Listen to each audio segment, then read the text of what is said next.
अस्सलाम स्टूडेंट्स, आज हम पढ़ेंगे glycolysis from lipid code biochemistry. और मैं आपको स्टार्ट से लेके एंड तक पढ़ाऊंगी कार्बोहाइड्रेट मेटाबॉलिज्म का, कि वो कैसे स्टार्ट होता है और कैसे एंड होता है। एंड हमारे पास जो है वो ईटीसी पे होता है, वो किस तरह से होता है, कैसे सारे स्टेप्स होते हैं, वो सारा कुछ मैं बताऊंगी। पहले हम सबसे पहले ओवरव्यू पढ़ेंगे एंड देन ग्लूकोज की ट्रांसपोर्ट किस तरह से होती है, ग्लाइकोलाइसिस फेज किस तरह से होता है, उसमें से एनर्जी कैसे बनती है, जो 3 रेगुलेटरी स्टेप्स होते हैं वो कैसे होते हैं, देन रेगुलेटरी इंजाइम्स बताऊंगी उसके, फिर रेगुलेशन किस तरह से होती है, देन डेफिशिएंसीज बताएंगे, और उसके बाद हम एनर्जी प्रोडक्शन के एनर्जी कितनी बनती है, और एंड हमारे पास ईटीसी पे होता है, वो भी किस तरह से होता है वो भी मैं आपको सारा बताऊंगी।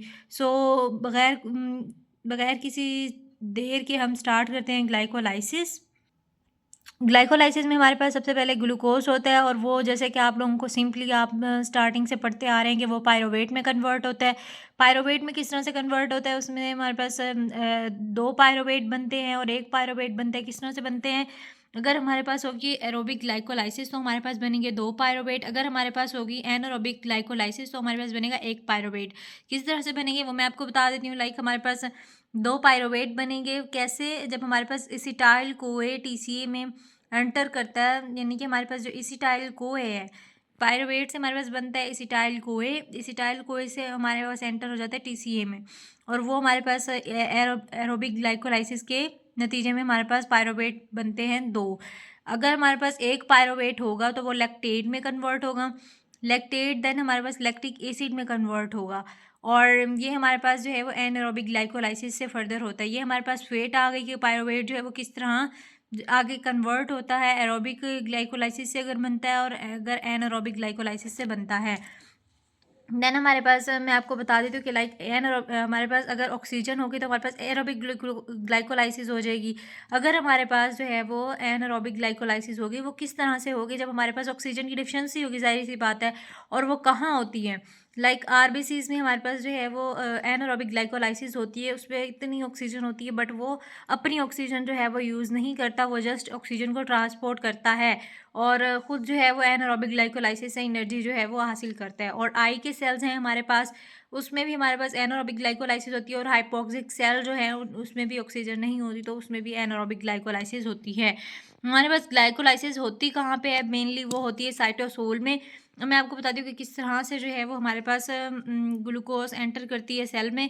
पहले हमारे पास डाइट में से हमारे पास जैसे भी हम कोई डाइट वगैरह कार्बोहाइड्रेट रिच मील वगैरह लेते हैं तो वो हमारे पास जीआईटी में जाता है, जीआईटी से वो लीवर में जाता है, जीआईटी से लीवर में ब्रेक डाउन होते होते होते होते लीवर में जाती है for energy production. Energy production के लिए वो हमारे पास लीवर में जाती है। देन हमारे पास उसके हिपेटोसाइट्स, बेटोसाइड से नॉर्मल जो हमारे पास जनरल सर्कुलेशन होती है वहाँ पे मूव करके जाती है हमारे पास, जो हमारे पास ग्लूकोज वगैरह बनी और एटीपी हासिल करने के लिए फर्दर, फिर वो इंटरस्टिशियल फ्लूइड में जाके और सेल्स में एंटर करती है। लेकिन इंटरस्टिशियल सेल से वो सेल में इंटरस्टिशियल फ्लूइड से जो है वो सेल में इजीली एंटर नहीं होती, उसके लिए हमारे पास प्रॉपर ट्रांसपोर्टर्स चाहिए होते हैं।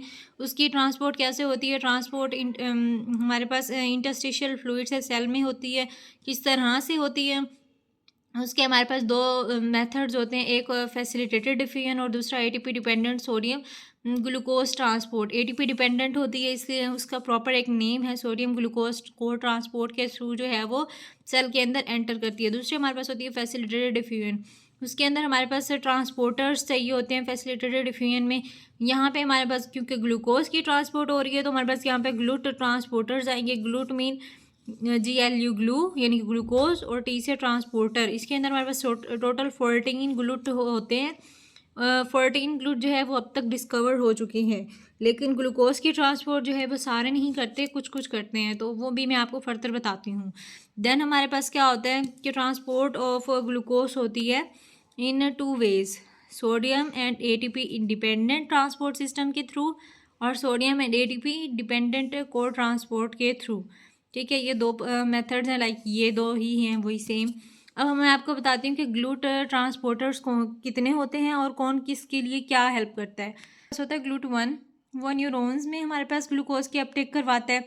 ग्लूट 2 हमारे पास liver beta cells of pancreas plus kidney में करवाता है। ग्लूट 3 जो है वो आरबीसीज में हमारे पास ट्रांसपोर्ट करवाता है। उसके बाद ग्लूट 4 एडिपोज टिश्यूज़ में, glut 5 small intestine plus testes में, और हमारे पास ये ग्लूट 5 जो है ये ट्रांसपोर्ट करवाता है फ्रुक्टोज की, कहाँ पे, टेस्टीज में और स्मॉल इंटेस्टाइन में फ्रुक्टोज की ट्रांसपोर्ट करवाता है। नेक्स्ट हमारे पास स्पेसिफिकली कुछ ग्लूट है जो स्पेसिफिक चीज़ों की जो है वो ट्रांसपोर्ट करते हैं, ट्रांसपोर्ट करवाते हैं। अब स्पेसिफिक ट्रांसपोर्ट में हमारे पास ग्लूट 1, 4 और 3 आ जाते हैं। ग्लूट 1, 4, 3 क्या करवाते हैं? Transport glucose from interstitial fluid to within the cell. ठीक है, ये ग्लूकोज की ट्रांसपोर्ट करवाते हैं। ग्लूट 2 क्या करवाता है? ये बाय फंक्शनल इंजाइम है। ये क्या करता है कि अगर हमारे पास ग्लूकोज होगी, ठीक है, इंटरस्टिशियल फ्लूइड से उसको सेल में लेके जाता है ग्लूकोज को, और ये हमारे पास विद इन सेल से ग्लूकोज को इंटरस्टिशियल फ्लूइड में लेकर आता है। जहाँ पे कमी होगी ग्लूकोज की उसको वहाँ लेके जाएगा ग्लूट 2। ये इसलिए इसको हम कहते हैं बाय फंक्शनल इंजाइम है। उसके बाद हमारे पास होता है ग्लूट 5। ग्लूट 5 किस तरह से काम करता है? ये हमारे पास होता है फ्रुक्टोज ट्रांसपोर्टर के तौर पे एक्ट करता है, को ट्रांसपोर्ट के तौर पे। किस तरह से? सोडियम और ग्लूकोज हमने पढ़ा था कि डिपेंडेंट एक पाथवे होता है, उसमें हमारे पास ये हेल्प करता है। किस तरह से? ये एटीपी होगी हमारे पास बाहर, तो वो एटीपी के थ्रू सोडियम अंदर आएगा, ग्लूकोज अंदर आएगा, को ट्रांसपोर्टर दोनों एक साथ आएंगे अगेंस्ट कंसंट्रेशन ग्रेडियंट और अलोंग कंसंट्रेशन ग्रेडियंट, दोनों तरह जो ये एक्ट करते हैं। Glucose against concentration gradient act करता है और जो हमारे पास सोडियम होता है वो along the concentration gradient act करता है। अब जो ग्लाइकोलाइसिस है वो एनर्जी इन्वेस्टमेंट फेज़ भी होते हैं, इसमें एनर्जी प्रोडक्शन फेज़ भी होते हैं। बाकी जो है वो मैं आपको नेक्स्ट वीडियो में जो है वो एक्सप्लेन करती हूँ। Thank you so much. अल्लाह हाफिज़।